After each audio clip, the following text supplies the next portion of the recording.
তাণ্ডব মুভির মেন নায়িকা হিসাবে কাস্ট করা হয়েছে সাবিলা নূরকে, বাট চিন্তার বিষয় হচ্ছে তাকে কেন কোথাও দেখা যাচ্ছে না। মানে তাণ্ডবের ফরকাস্ট টিজারেও সাবিলা নূরকে দেখানো হয়নি।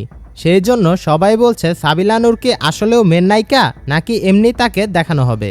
দেখেন, বিষয়টা আসলেও চিন্তার, কিন্তু এইখানে অন্য একটা খেলা খেলছে রায়হান রাফি। নিউ ধামাকা লোডিং রেখে রায়হান রাফি সবার জন্য একটা সারপ্রাইজ নিয়ে আসছে আগামী ২৭ তারিখে।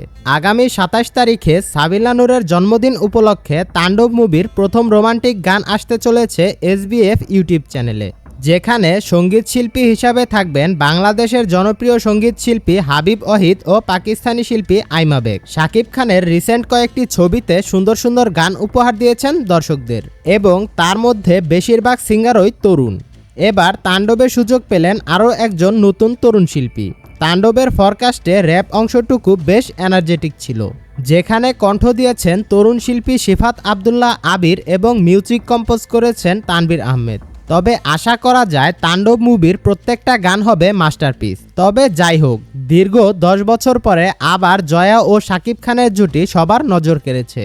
গতকালকে তাণ্ডব মুভির আরেকটা পোস্টার এসেছে সোশ্যাল মিডিয়ায়, যেখানে জয়া আহসান ও শাকিব খানকে দেখা গেছে। এই পর্যন্ত তাণ্ডবের যতগুলো পোস্টার এসেছে তার মধ্যে এটাই বেস্ট ছিল, এবং এই পোস্টারটা তাণ্ডবের হাইপ আরও দ্বিগুণ বাড়িয়ে দিয়েছে। আর সাবিলা নূর আসছে আগামী ২৭ তারিখে তাণ্ডবের নতুন একটি গান নিয়ে। আসলেও তাণ্ডব মুভি একটা বিগ প্যাকেজ হতে চলেছে। আপনার কাছে কাকে বেশি ভালো লাগে, সাবিলা নূর নাকি জয়া আহসান? অবশ্যই কমেন্ট করে জানাবেন। পরবর্তী আপডেট পাওয়ার জন্য আমাদের সাথেই থাকুন। সকলেই ভালো থাকবেন, সুস্থ থাকবেন। আল্লাহ হাফেজ।